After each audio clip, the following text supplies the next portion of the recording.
Olá a todos, estamos eu e o Charles aqui para gravar mais uma mensagem a vocês. Sou eu, João Leite Ribeiro, pesquisador de esquizofrenia e filosofia antiga, e hoje vamos conversar sobre o teatro da vida. Eu e o Charles aqui vamos falar sobre o teatro da vida. É isso aí, vamos conversar um pouco sobre esse assunto aí. O João vai introduzir o assunto para nós e, na sequência, vamos emitir as nossas considerações sobre o tema. Espero que gostem.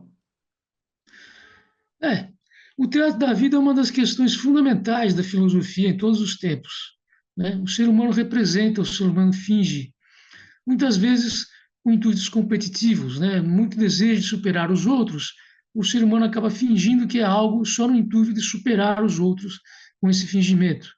O teatro, ele permeia toda a história humana, né? E como fugir dessa coisa de representar, como fugir dessa coisa de competir o tempo todo, é, como ser autêntico, digamos assim. E durante várias épocas humanas, várias tentativas houve de sermos mais autênticos. Essa palavra ela está presente na filosofia de muita gente e de muitos pensadores em todos os lugares, em todos os tempos. É uma grande questão, né? Eu começo hoje aqui falando de um pesquisador, de um filósofo chinês chamado Zhu Xi. O Zhu Xi viveu mais ou menos ano mil e pouco na China e ele fez lá grandes esforços para que seus discípulos não fossem cair nessa de representar, né? Talvez você possa ver como uma das questões centrais do pensamento de Zuxi a tentativa de fugir ao teatro da vida, né? Zuxi era um filósofo racionalista. Zuxi acreditava que o universo inteiro é organizado de forma lógica, né? Então, todos os fenômenos do universo, tudo é organizado de forma lógica. E assim também o ser humano seria organizado de forma lógica.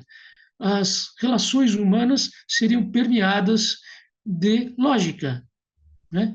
Então, para Zuxi, você poderia desenvolver com o treino e com o tempo essa atitude de investigar logicamente o que se passa. Você está conversando com uma pessoa e essa pessoa te chama à competição de alguma maneira, se mostrando mais inteligente, mais culta, ou qualquer coisa que seja, mas você não cai nessa de entrar na competição. Você examina logicamente o que a pessoa está falando e a partir daí que você dá a sua resposta. Eu vou dar um exemplo para vocês verem como isso é interessante. Eu vou dar um exemplo da minha própria vida, né? Uma vez eu queria dar uma palestra na editora Palas Atena e a senhora que lá dirige, ela me disse assim: a minha plateia é muito culta, né? Como quem diz, olha, você esteja preparado. E eu respondi a ela simplesmente o seguinte: o que eu sei, o que eu não sei. Então eu vou tranquilo para essa palestra, quanto mais cultos forem, melhor para mim, né? Então, eu dei uma resposta lógica. E isso foi, do meu ponto de vista e do ponto de vista de Zuxi, uma resposta autêntica, não um teatro, né? Essa questão vai longe, mas podemos entender Zuxi em grande parte dessa maneira. Buscando a lógica, ele fugia do teatro. A maneira de Zuxi fugir do teatro da vida, da competição, da maldade, do fingimento, tudo isso que acontece, que vem junto com o teatro, a maneira de Zuxi de fugir disso era através dessa sua atitude lógica, né? Então, para Zuxi, os seres humanos seriam colaborativos entre si no dia em que tivessem uma atitude mais racional e não teatral da vida. Em curtas palavras, falei um pouco de Zuxi, claro que falta muito a dizer, mas em curtas palavras é isso. Em oposição ao teatro da vida, Zuxi sugeria uma atitude racional. Ouvindo você falar, me remeteu à questão da verdade, falar a verdade, que é muito valorizado no Sanatana Dharma, que é filosofia milenar ou atemporal indiana, baseada nas escrituras sagradas, entre elas Shruti. Shruti são os Vedas, que eles são considerados apaurushaya, não são de autoria humana, são de autoria divina. Os homens apenas serviram de instrumento, serviram de radar para captar esses ensinamentos sob a forma de sons. Na nossa era foram colocados na forma de papel, porque nas eras anteriores, que a memória humana era muito mais poderosa, não havia necessidade de papel, porque as informações importantes eram gravadas na cabeça. Não havia necessidade de ficar registrando coisas em livros, como existe hoje em dia, que a memória é muito mais problemática dos seres humanos em função de uma era justamente em que não se fala a verdade de uma maneira geral. O hábito de falar a verdade é muito raro entre os seres humanos nos dias de hoje. E esse é um hábito muito valorizado no Sanatana Dharma, a filosofia atemporal indiana, digamos assim. E quando a pessoa procura viver uma vida falando a verdade, não há espaço para teatro, ou há um mínimo espaço para o teatro. Porque a pessoa não vai se importar também, quem valoriza mais a verdade do que os resultados materiais, sabe que o caráter está acima dos resultados, do dinheiro, da fama, do sucesso. O caráter está acima, a pessoa prefere preservar o caráter do que perder o caráter e ganhar o sucesso, a fama. Então, os Com valores são certeza. diferentes. Os valores são bem diferentes de quem tem essa filosofia de vida. O sucesso mundano pode ou não vir, pode ou não aparecer, mas esse não é o principal objetivo. O principal objetivo é a manutenção e o refinamento do caráter. E dentro de um caráter refinado, a verdade é valorizada. Então, uma pessoa não vai querer ser aquilo que não é, querer parecer o que não é, querer parecer inteligente se não é. Não vai se importar com esse jogo de aparências que existe na sociedade. Então, se você vai lá e monta um cenário assim para aparecer, isso não é do interesse de quem está alinhado com a verdade. Então, isso é muito interessante, essa postura, é uma postura que não tem muito a ver com os dias de hoje, em que se tenta chegar a um objetivo de qualquer maneira. Nós vemos aí, por exemplo, na política, recentes episódios nos confirmam algo que já é tradicional nessa área, que é sair do senso comum, né? Uma postura racional, bem postada e não, vamos dizer, um candidato, por exemplo, nós estamos numa época próxima das eleições, um candidato tem que ter um excelente caráter, né? Tem que ter uma fala amorosa, uma fala assertiva, amorosa, calma, pacífica, inspiradora de um grande líder. Quem não tem essa característica não deveria nem se posicionar como candidato. Verdade. Não deveria nem se posicionar, tem que fazer um autoexame do seu caráter, do seu papel na sociedade, da forma como se coloca. E se não tem amor, se não tem verdade, se não tem postura, se não tem uma sabedoria, né? Falta sabedoria para muita gente por aí. Então nem se coloca. Você não vai ser líder de nada. Você vai ser o líder da bagunça. Com E não precisamos de certeza. um líder de bagunça. A gente precisa de um líder que possa morrer pelo povo, que tenha caráter, que a verdade tenha mais valor do que qualquer coisa, do que a própria vida.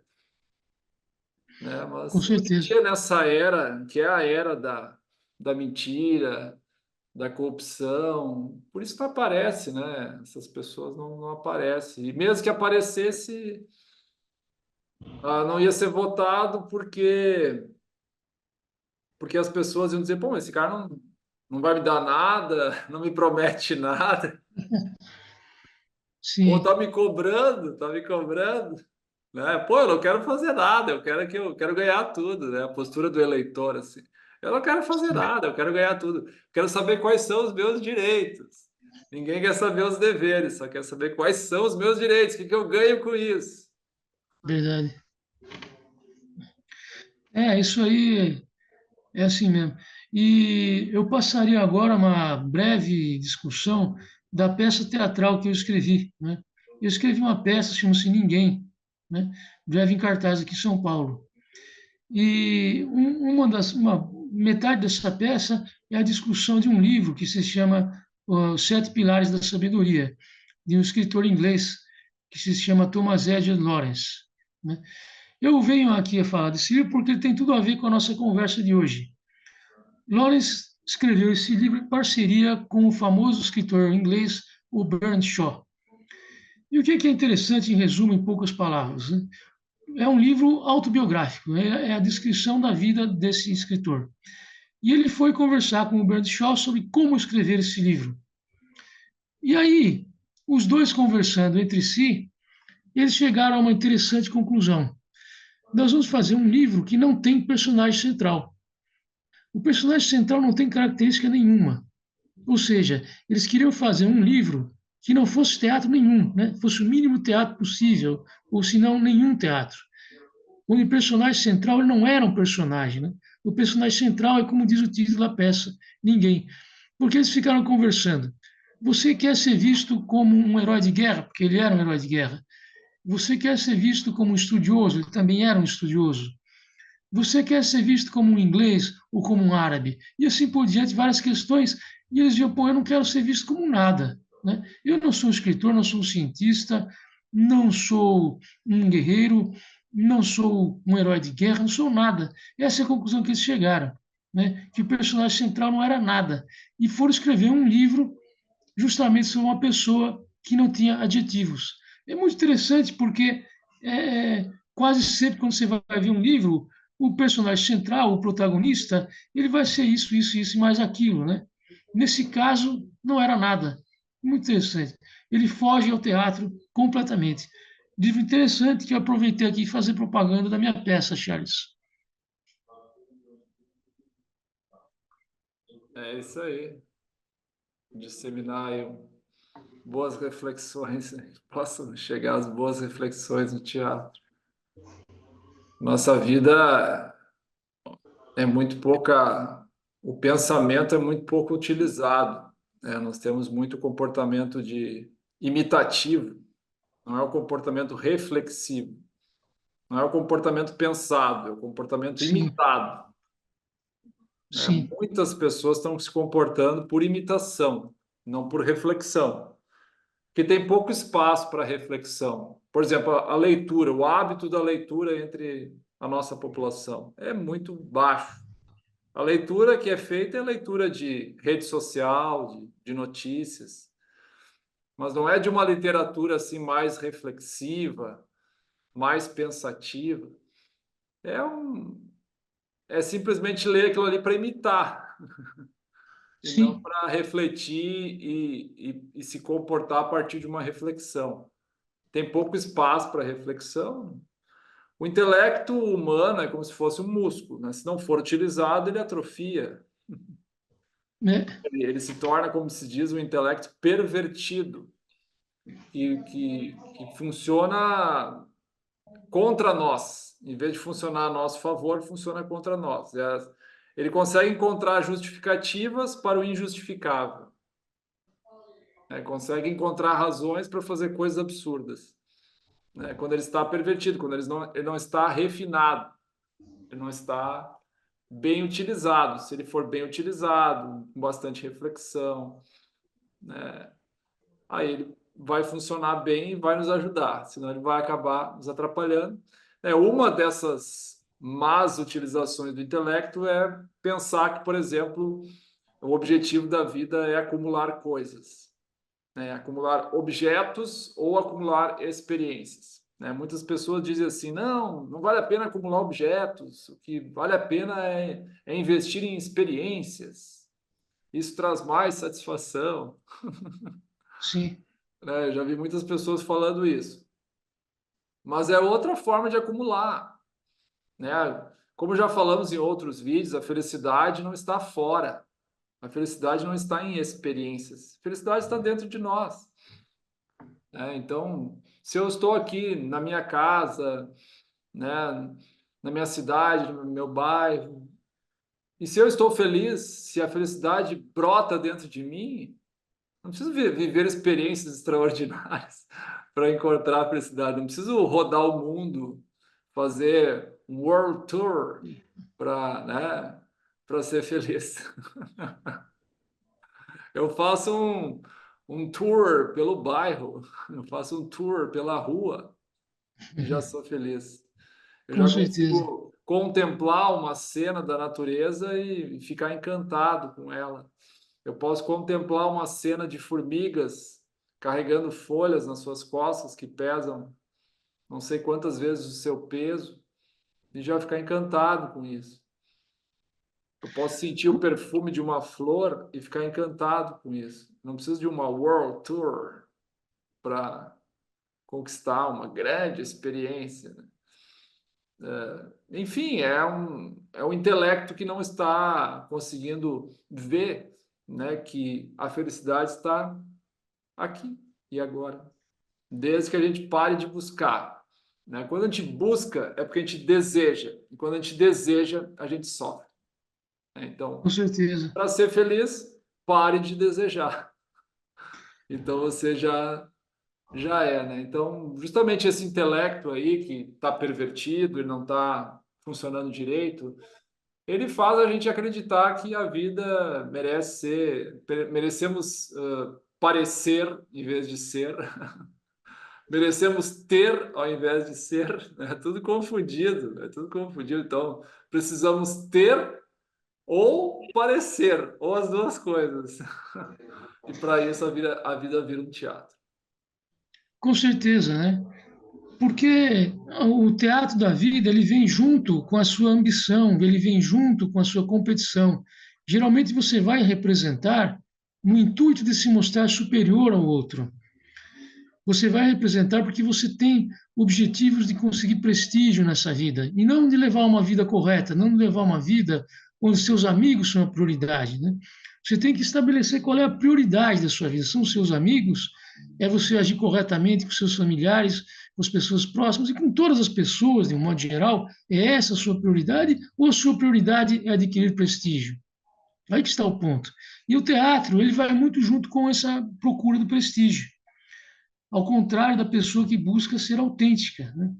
É interessante porque eu citei o Juchi, que vai buscar a autenticidade numa atitude mais racional, mais lógica. Se você for ler alguns dos psicólogos modernos, eles vão dizer que não é bem assim para eles. Eles vão dizer que a sua autenticidade está nos seus sentimentos, que a sua autenticidade está em achar quais os seus desejos, né? Eu acho que isso é interessante e pode chegar até certo ponto ser eficaz, mas isso é perigoso, porque você pode simplesmente cair num outro papel. Você pode simplesmente achar que você ser autêntico é representar uma outra forma de papel diferente daquela que você representa hoje, mas continuar fazendo um teatro, né? Você vai perguntar, você vai elaborar um teatro que mais lhe possa aprazer. Então, que personagem que você quer fazer? A questão às vezes é essa, mas o que você gostaria de representar? E não como você gostaria de não representar, mas que personagem você quer fazer, entendeu? Então é interessante que para a justiça você não fazia personagem nenhum, né? E na psicanálise você também pode decidir não fazer personagem nenhum. É possível você fazer isso. Porém, muitas vezes as pessoas que examinam apenas os seus sentimentos, seus desejos, acabam simplesmente por fazer um teatro diferente na vida, né? Não conseguem fugir do teatro. A ideia de Zuxi na China era fugir, talvez, não sei se completamente seria um exagero, mas fugir aí 80, 90% do teatro, né? Ter uma vida colaborativa, 80% aí da vida colaborativa. Alguns 20% de deslize todo dia nós fazemos, mas vamos dizer uns 80% colaborativa, né? Então, eu colocaria isso. Algumas pessoas vão dizer, não, racionalmente não é, viver racionalmente não é autêntico, né? E Suzuki vai insistir até o fim que é, e essas pessoas que não acham isso vão dizer que é o sentimento.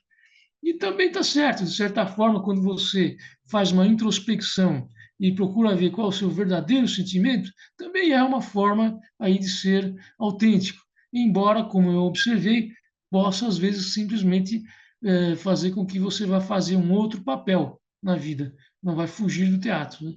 Você tem talvez aí duas vertentes diferentes de pensamento buscando a autenticidade.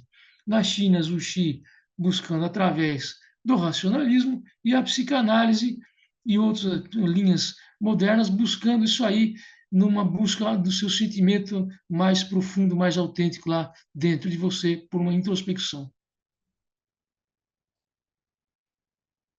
É isso aí. Isso que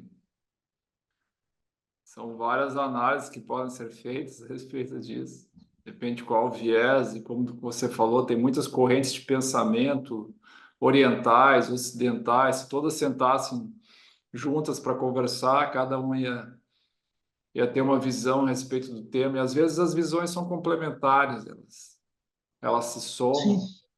sim, É como um grupo de cegos que está examinando um elefante, né? Alguns cegos vão achar que o elefante é uma tromba, os outros vão achar que é um rabo, outro uma perna. sim. Essa é Só que famosa, dos a visão é Giants. complementar, né? A visão de É, todos eles é o elefante, né? Então, sim, às vezes acontece isso, né? As visões são complementares, não é uma coisa. Cada um defende seu ponto de vista, né? O cego que está lá examinando o rabo vai dizer: não, o elefante é um rabo. O outro vai dizer que é uma tromba. E assim vai, né? E a mesma coisa dentro da filosofia ou do campo intelectual. Algumas pessoas dizem que é assim, outros dizem que é assado. Na verdade, é tudo complementar, e tudo se soma e todos são pontos de vista a respeito da mesma verdade, que é a verdade absoluta, que é o somatório de tudo isso.